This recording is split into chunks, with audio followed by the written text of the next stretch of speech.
Allô? Alors, cours numéro 2. Les directives resteront toujours les mêmes.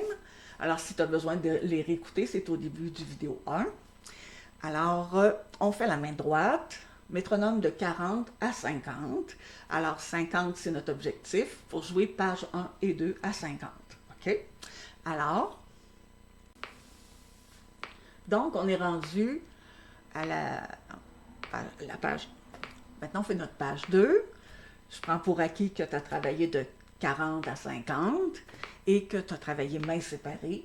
Alors, je vais les faire mains séparées à 50 pour que tu puisses les jouer avec moi, mais tu dois les travailler avant. Et au cours numéro 4, je rajoute des choses sur la partition. Alors, il faut la refaire pour revoir notre partition pour corriger.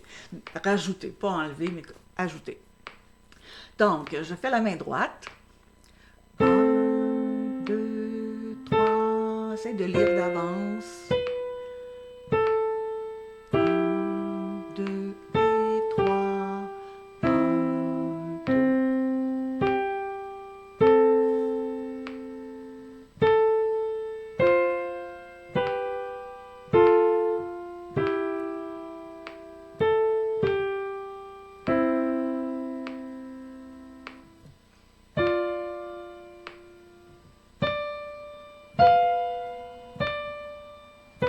Il faut faire attention, pas tenir de notes. C'est la pédale qui va faire ce job-là, dans cette pièce-là. 1, 2, 3. 1, 2, 3. 1. On la tient un petit peu plus longtemps. Mesure 29, c'est comme à 5. 1, 2 et 3. 1, 2, 3.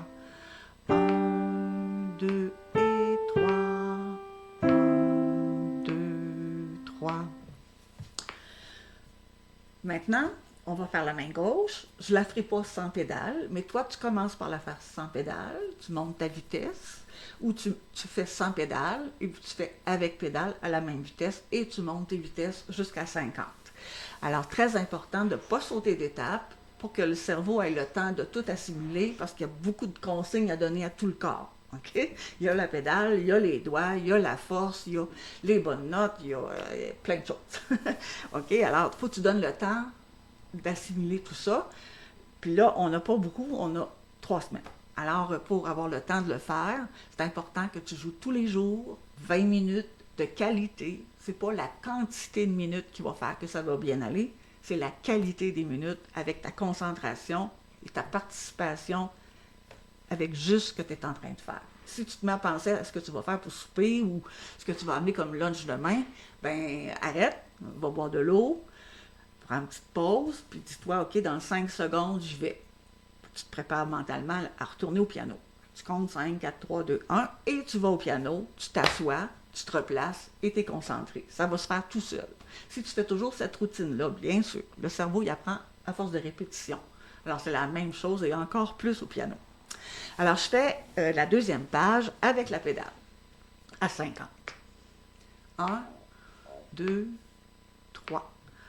1, 2, 3. Je change toujours sur 1. 2, 3. 1, 2, 3. 1, 2, 3. 1, 2, 3. 1, 2, 3. 1, 2, 3. 1, 2, 3.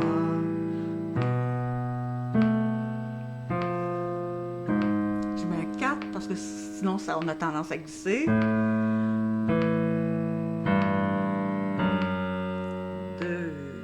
3, un petit peu plus long. 1, 2, 3. 1, 2, 3. 1, 2, 3. 1. J'avance bien ma main. Je ne suis pas manchée comme ça, le coude collé. J'ai vraiment mon bras détendu. 2, 3. 1, 2, 3. 1, 2.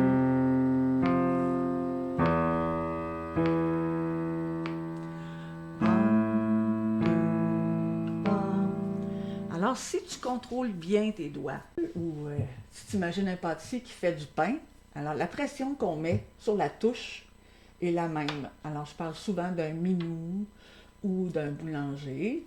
Alors, moi, c'est une balle de yoga, donc c'est assez ferme.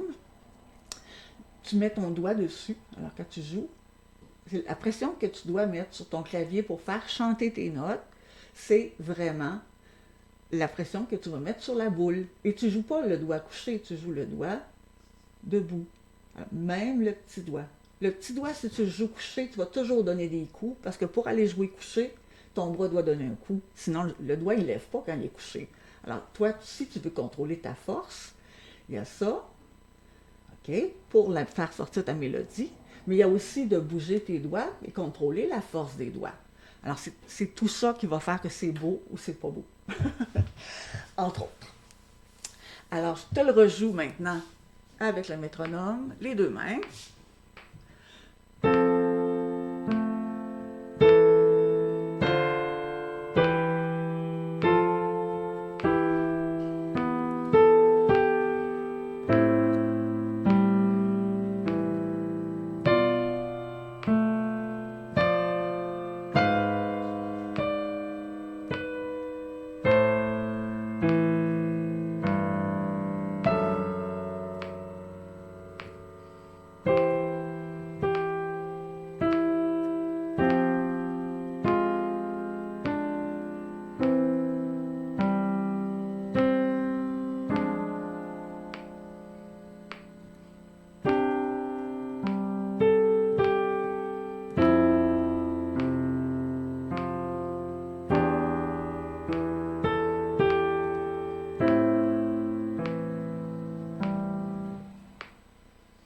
Alors, bien sûr, tu vas enchaîner tes deux pages. Mais avant d'enchaîner tes deux pages, travaille très bien celle-là, enregistre-toi, écoute-toi, indique tes erreurs en cerclant la petite note et en mettant des petits X où ça hésite. Toujours sans arrêter, toujours avec le métronome. Je te dis, enregistre-toi comme ça. Si tu veux me l'envoyer, c'est vraiment de profil, avec la tête ou sans tête, mais tout le profil du corps pour que je vois qu'est-ce qui peut causer la dureté de ton son, ou tu as de la misère à bouger tes doigts, ou des choses comme ça. Alors moi, ça me permet de t'aider. C'est gratuit en passant. Et tu dois ensuite faire tes deux pages, enchaîner tes deux pages. Alors à 50, tu devrais être capable de le faire. Il va y avoir peut-être des petites mesures avec des petits X que tu devrais peut-être retravailler avant de faire les deux pages. Des petits X qui sont sur les deux pages.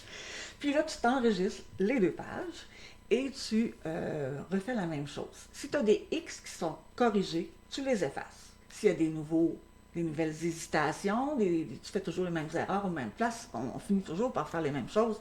Alors, même petit X ou encercle le petit passage à faire. Donne-toi le temps d'assimiler. Alors, tu vois, je vais mettre les 3 cours de suite pour que tu puisses aller à ta vitesse. Alors, si c'est difficile pour toi, ben, ça peut te prendre 3-4 jours. Mais si c'est facile pour toi, ben, tu vas peut-être faire un cours par jour. OK? Alors, dépendamment d'où tu es rendu. Et aussi, l'interprétation, je vais la mettre juste la semaine prochaine. Donc, je veux que tu aies le temps de mûrir ta pièce un peu, que tu sois pas trop hésitant, que tu aies réglé tes bébites, puis que tu joues à 50. On ne dépassera pas 50, mais à partir du cours numéro 4, là, on va y aller pour monter la vitesse, pour l'interprétation, pour les nuances, les ralentis, la façon de jouer. Alors, très important que tu fasses toutes les étapes. Alors voilà, c'était notre cours numéro 2.